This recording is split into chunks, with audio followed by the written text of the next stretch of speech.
Shaquille O'Neal, No way. Shaquille O'Neal, has got himself involved in a lot of drama. And it's rubbed a lot of people the wrong way, including myself. He's decided to have a go at 3 different people for 3 different things. So just for context, back during this past regular season, Shaq was very critical and very sending a lot of hate mail towards Nikola Jokic after being his biggest fan for the past 2 to 3 years, right?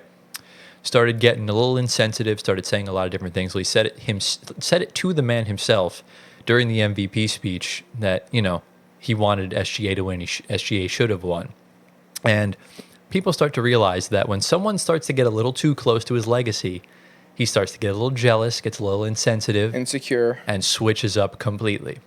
So, I guess we'll just go in chronological order of what happened. Yeah. All right. So he was in an interview with, have you heard of Complex? Yes. All right, so he was in an interview with Complex, and they asked him, who is the worst player in the NBA of all time? He said 2 names. The first one was Ben Simmons, and the second one was Rudy Gobert. So...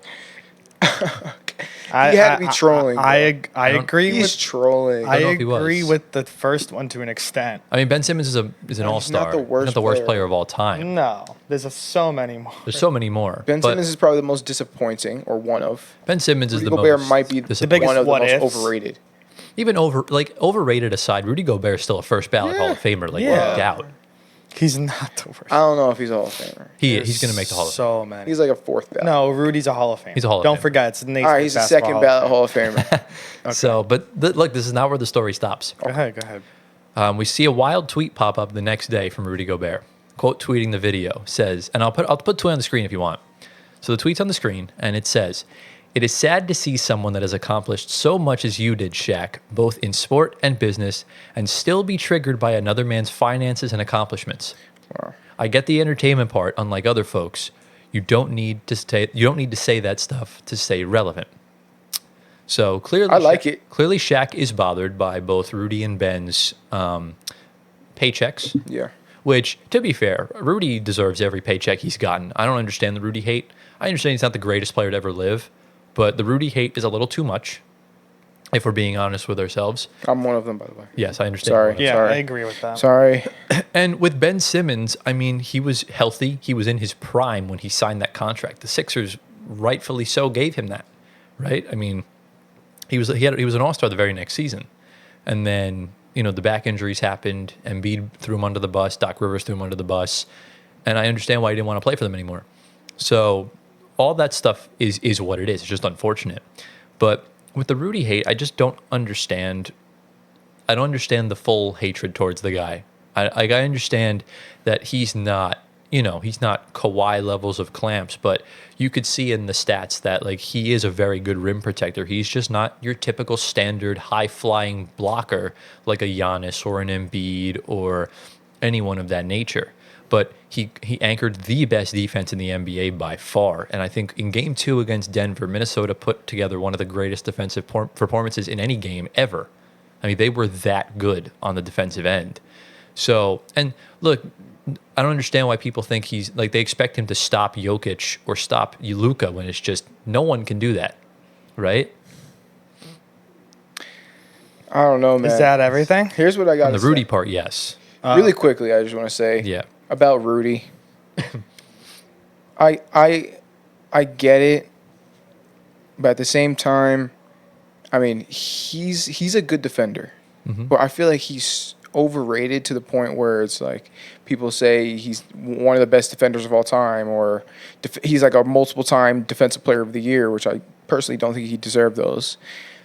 I feel like Rudy, maybe this is more valuable than individual defense, but I feel like Rudy, he brings sort of a defensive culture with him. Yeah. Wherever he goes, he implants a defensive culture, kind of like Draymond Green, but in his own way. Right. You know what I mean? So it's kind of like that, but him individually, I don't view him as a good defender whatsoever. What about in the Utah days? He won 3 of those DPOIs with Utah, and they had no capable defenders in that starting lineup.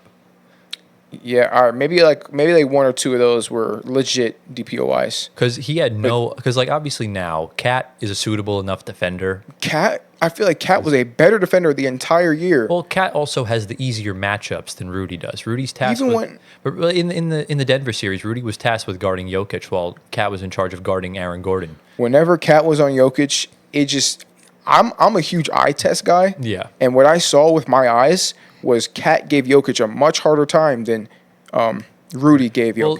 Well, yeah, Rudy can't guard Jokic to save his life. Rudy can't guard nobody.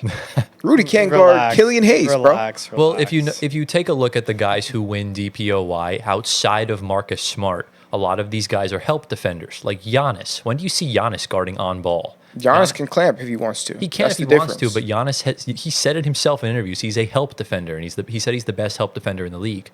Rudy is a help defender around the dunker spot in the key. Yeah. He works on the rim protection side of things. Mm-hmm. So that's where it is. And if you look at that Utah roster, I mean, he was single-handedly holding them up defensively. Yeah, but here's the thing: when it comes to playoff basketball, it comes down to matchups. Mm-hmm. And when you have a guy, Rudy Gobert, like he's known to be a good defender. Yeah. But you can expose him so easily. Right. So when you have a guy like that on your team, it actually leads to holes in your defense when you have a guy that you can expose so easily like that. And that's actually, it's not effective on the defensive side. That's what you do with any good rim protector in the league. You draw them out of the key. That way you can just farm easy buckets inside. Mm-hmm. Well, then you have a guy like Bam Adebayo who can guard out of, like players like Bam, players like Claxton, they're different. They can switch 1 through 5. Right. But looking at someone like Rudy or someone like Zubats or someone like Embiid even at times, you need to draw them out. Because once they're on the perimeter, they're rendered useless essentially for that possession. Mm-hmm. Yep. So that's kind of where the discrepancies come in. But as far as Shaq goes, like we could say what you want about Rudy Gobert. This is just flat out unnecessary, in my opinion. Yeah, like 100%. Did he not think he was going to get his money for everything he did in Utah and then now going to Minnesota? Right, and plus Shaq played back in the late 90s, early 2000s. Players were not making this type of money. Right, the TV contracts are only getting bigger. You're gonna see probably some random dude in 2030 sign a $600 million contract. Why is Shaq mad though? Shaq's a very jealous type of person where he wants to be on top. He wants to be the one making the most money. He wants to be the one getting the most fame and everything. I think like Shaq thinks that he got punked for a lot of MVPs and for a lot of DPOIs. And maybe he did because Jokic has more MVPs than he does. And yeah. It's just, I understand. I think Shaq should have more MVPs and DPOIs. I understand the Ben Simmons contract that he should not be getting that money for not doing anything. Yeah, but when he signed the contract, though, he was in his prime. This was in like 2018, 2019, and when he was still playing good. You can't really void the contract now or do anything about it. It's a risk. Yeah, exactly. But it wasn't a risk at the time because he was insane. His upside was ridiculous. Yeah, he was getting LeBron comparisons. Mm-hmm. That's funny. Was. That's funny. Colin Cowherd was like, he's the next LeBron James. I mean, he had the athleticism, he had the build, he just couldn't shoot. Yeah. But I think he can shoot. He just wouldn't shoot.